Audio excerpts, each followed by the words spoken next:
আসসালামু আলাইকুম প্রিয় দর্শক, অন্য মঞ্চের আলাপচারিতায় আপনাদের সকলকে আমন্ত্রণ জানাচ্ছি। বিশ্বাসঘাতকতা করে দখলে নেয়া বালুচিস্তানকে পাকিস্তান আর সঙ্গে রাখতে পারছে না।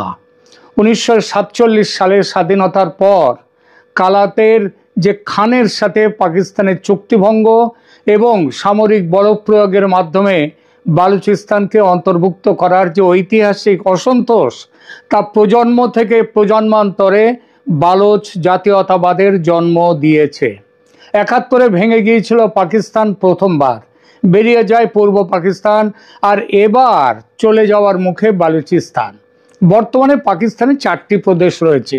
এগুলোর নাম হলো পাঞ্জাব, সিন্ধ, খাইবার পাখতুনখোয়া এবং বেলুচিস্তান বা বালুচিস্তান।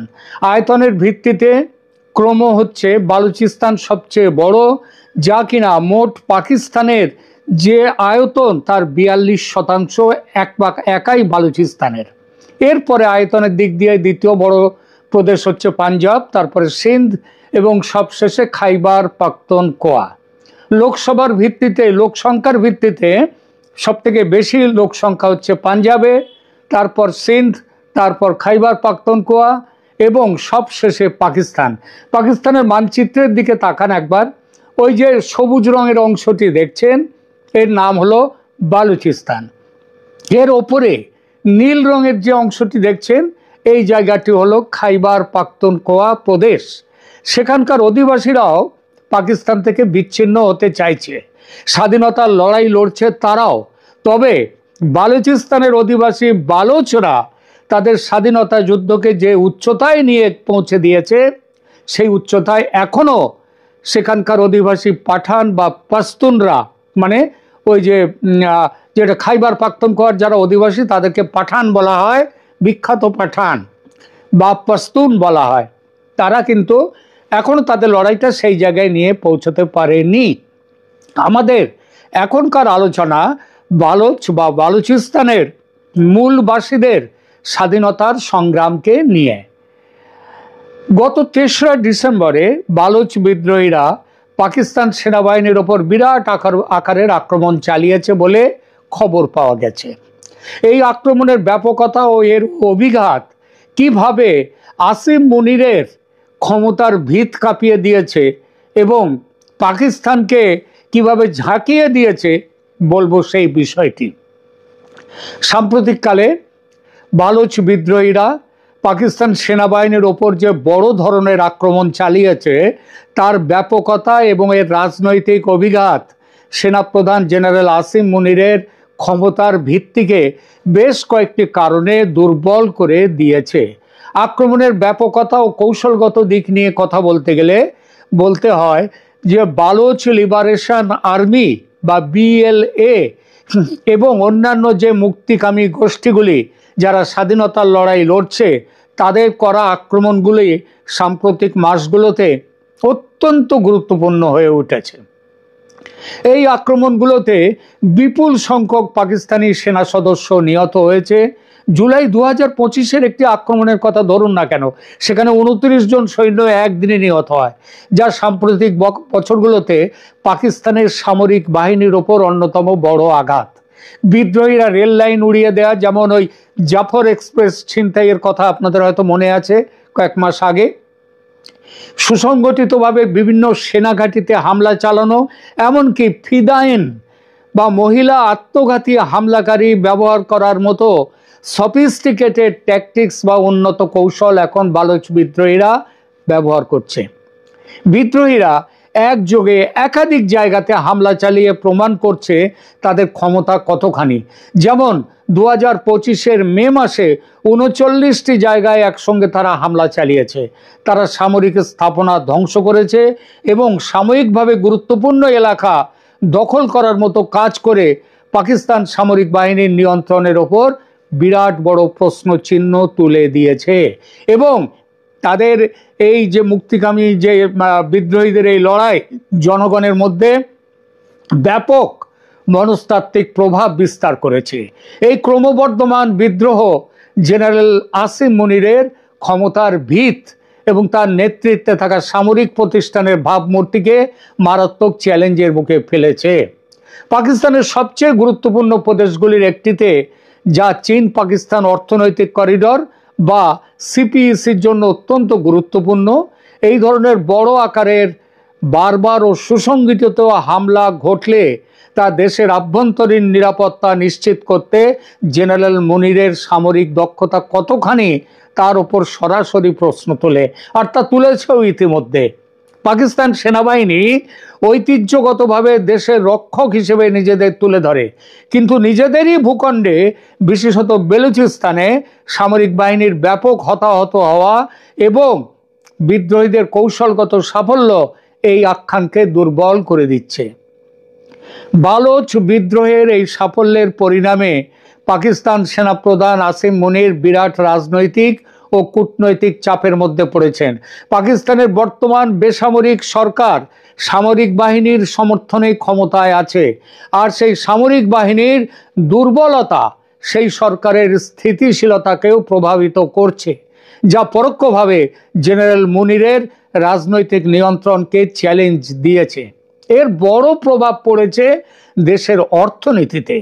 উন্নয়ন পরিকল্পনায় ব্যাপক স্থবিরতা এসেছে।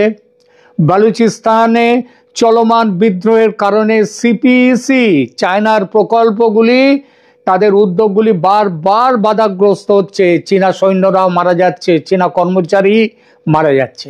এই অর্থনৈতিক ব্যর্থতাগুলো সরাসরি সামরিক নেতৃত্বের দিকে আঙুল তোলে, কারণ তারাই এই প্রকল্পগুলির নিরাপত্তা দিতে ব্যর্থ। কূটনৈতিক ব্যর্থতাও আছে। যদিও আমেরিকা বিএলএকে, মানে বালুচিস্তান লিবারেশন আর্মিকে, সন্ত্রাসী সংগঠন হিসেবে চিহ্নিত করেছে, তবুও অভ্যন্তরীণ বিদ্রোহের ক্রমবর্ধমান তীব্রতা আন্তর্জাতিক স্তরে পাকিস্তানের নিরাপত্তা দুর্বলতাকেই তুলে ধরছে। বিদ্রোহ রুখতে আসিম মুনির পাকিস্তানকে একটি কঠোর রাষ্ট্র বা হার্ড স্টেট, তাতে সে হার্ড স্টেটে পরিণত করার আহ্বান জানিয়েছেন এবং বিদ্রোহ দমনে কঠোর পদক্ষেপের নির্দেশ দিয়েছেন। এই ধরনের কঠোর দমন পীড়ন নীতি ভারত জনগণের ক্ষোভ আরও বাড়িয়ে তুলছে এবং বিদ্রোহের যে মূল কারণ, রাজনৈতিক বঞ্চনা ও সম্পদের অসম বন্টনের যে অভিযোগ, সেই অভিযোগকে আরো বেশি করে প্রমাণিত করছে। পাকিস্তানের সামরিক প্রধান কেবল একজন সামরিক নেতা নন, তিনি দেশের রাজনৈতিক ক্ষমতার প্রধান নিয়ন্ত্রণ করেন তিনি। বালুচিস্তানের এই ব্যর্থতা জনগণের চোখে তার ক্ষমতা ও প্রতিরোধ্যতার ধারণাকে ভেঙে চুরমার করে দিচ্ছে, যা তার সার্বভৌম ক্ষমতার প্রতীকী ভিত বা সিম্বলিক বেস অফ পাওয়ার, সেটাকে নাড়িয়ে দিচ্ছে। সংক্ষেপে, বালুচ বিদ্রোহীদের প্রতিটি বড় আক্রমণ জেনারেল আসিম মুনিরের ভাবমূর্তি এবং ক্ষমতার উপর একটি করে আঘাত, যা পাকিস্তানের অন্যতম প্রধান নিরাপত্তা চ্যালেঞ্জ মোকাবিলায় সামরিক প্রতিষ্ঠানের দুর্বলতা প্রমাণ করে। আসিম মুনির কিভাবে বালুচ স্বাধীনতা যুদ্ধ প্রতিহত করার চেষ্টা করছেন, তার সাফল্যের সম্ভাবনা ক্রমশ কমে আসছে। কেন? কারণ জেনারেল আসিম মুনিরের নেতৃত্বে পাকিস্তান সেনাবাহিনী বালুচদের স্বাধীনতা যুদ্ধ প্রতিহত করার জন্য মূলত দমনমূলক ও সামরিক কৌশল অবলম্বন করেছে। তবে দীর্ঘমেয়াদী রাজনৈতিক ও অর্থনৈতিক সমস্যার সমাধান না করে কেবল সামরিক শক্তি প্রয়োগ করায় পাকিস্তান আরও এগিয়ে চলেছে চূড়ান্ত ব্যর্থতার দিকে। আসিম মুনিরের বিদ্রোহ দমন কৌশলটা কি? জেনারেল আসিম মুনির এবং পাকিস্তান সামরিক বাহিনী যেসব উপায়ে বালুচ বিদ্রোহ মোকাবিলার চেষ্টা করছেন, সেগুলো হলো কঠোর সামরিক অভিযান ও দমন নীতি, সরাসরি সামরিক প্রতিক্রিয়া, সেখানে বালুচ লিবারেশন আর্মি বা অন্য বিদ্রোহী গোষ্ঠীগুলোর বড় আক্রমণের জবাবে ব্যাপক সামরিক অভিযান চালাচ্ছে, বিদ্রোহীদের শক্ত ঘাঁটি চিহ্নিত করে তাদের ওপর আঘাত আনা এবং অবিলম্বে পাল্টা জবাব দেওয়া হচ্ছে। এর থেকে সবথেকে বড় যে মানবাধিকার লঙ্ঘন এবং অন্যান্য ঘটনা, সেটা হচ্ছে গুম। যে বাংলাদেশে শেখ হাসিনা গুম করছিলেন বলে এত লড়াই, এবং তার জন্য আমেরিকার চোখে ঘুম ছিল না, ডিপ স্টেট একেবারে ভেঙে পড়ছিল, এখানে সামরিক বাহিনী পাকিস্তানে এবং তাদের সামরিক বাহিনীর সাথে যে ডেথ স্কোয়াড, তারা বালুচ অ্যাক্টিভিস্ট, ছাত্র, এমনকি সাধারণ নাগরিকদের জোর করে তুলে নিয়ে যাওয়া এবং বিচার বহির্ভূতভাবে হত্যা করছে তাদেরকে। এই কৌশলটি ভারত জনগণের মধ্যে ভীতি ও আতঙ্ক সৃষ্টি করছে। সেখানে দেখা যাচ্ছে যাদেরকে ধরে নিয়ে যাওয়া হচ্ছে তাদের বাড়ির মানুষরা জানেন না কোথায় নিয়ে যাওয়া হচ্ছে, এবং তারপরে শেখ হাসিনার আমলে তো তাদের অনেকেই বাঁচিয়ে রাখা হতো, গুম করে মেরে ফেলা হয়নি। এখানে তাদেরকে ছিন্ন ভিন্ন দেহ চারিদিকে ফেলে দেওয়া হচ্ছে। জেনারেল মুনির প্রকাশ্যে এবং সামরিক মহড়ায় কঠোর ভাষায় বক্তব্য দিয়ে বালুচ বিদ্রোহীদের প্রতি শূন্য সহনশীলতার মানে জিরো টলারেন্সের বার্তা দিচ্ছেন। তিনি বলছেন যে বালুচিস্তান পাকিস্তানের গর্ব, কিন্তু বালুচিস্তান হলো সিপিইসি প্রকল্প চীনের, তার মূল কেন্দ্র। বিশেষ করে ওই যে গোয়াদার বন্দর বলা হয় সেটা কিন্তু ওই বালুচিস্তানেই। সামরিক বাহিনীর একটি বড় লক্ষ্য হলো এই অর্থনৈতিক করিডোরের অবকাঠামো ও চীনা কর্মীদের নিরাপত্তা নিশ্চিত করা, যা চীনের সাথে পাকিস্তানের কৌশলগত সম্পর্ক বজায় রাখার জন্য অপরিহার্য। এবার বিদ্রোহের অভ্যন্তরীণ কারণগুলো হচ্ছে সম্পদের শোষণ, রাজনৈতিক বঞ্চনা। সেটা স্বীকার না করে পাকিস্তান সেনাবাহিনী তারা অভিযোগ করছে যে ভারত সমেত বিদেশি শক্তিগুলো নাকি এইসবগুলো করছে, প্রক্সি ওয়ার চালাচ্ছে এবং বিদ্রোহকে উস্কে দিচ্ছে। এর মাধ্যমে তিনি ব্যর্থতার দায় আন্তর্জাতিক শত্রুদের ওপর চাপিয়ে অভ্যন্তরীণ সমর্থন আদায়ের চেষ্টা করছেন। জেনারেল মুনিরের কঠোর সামরিক অভিযানের ফলে তার বালুচিস্তানকে দখলে রাখার কিংবা বালুচিস্তানকে কাছে রাখার যে সম্ভাবনা সেটা ক্রমশ কমে আসছে। আর এই ব্যর্থতা যত তীব্র হচ্ছে ততই বাড়ছে বালুচ মুক্তিযোদ্ধাদের জয়ের সম্ভাবনা এবং ততটাই বাড়ছে পাকিস্তানের টুকরো হওয়ার সম্ভাবনা। খাইবার পাখতুনখোয়ার যে পাঠান বা পশতুন তারাও বিদ্রোহ করছে। ঘরের মাঠে নাজেহাল পাকিস্তান এরই মধ্যে পরিকল্পনা নিয়েছে বাংলাদেশে নাক গলিয়ে ভারতে অস্থিরতা তৈরি করার। মোল্লাতন্ত্র ও জঙ্গিতন্ত্র দিয়ে ঘিরতে চাইছে ভারতকে।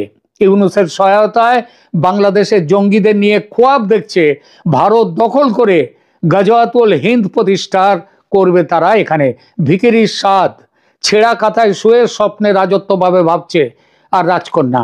এই খোয়াব ভাঙতে খুব দেরি নেই আর।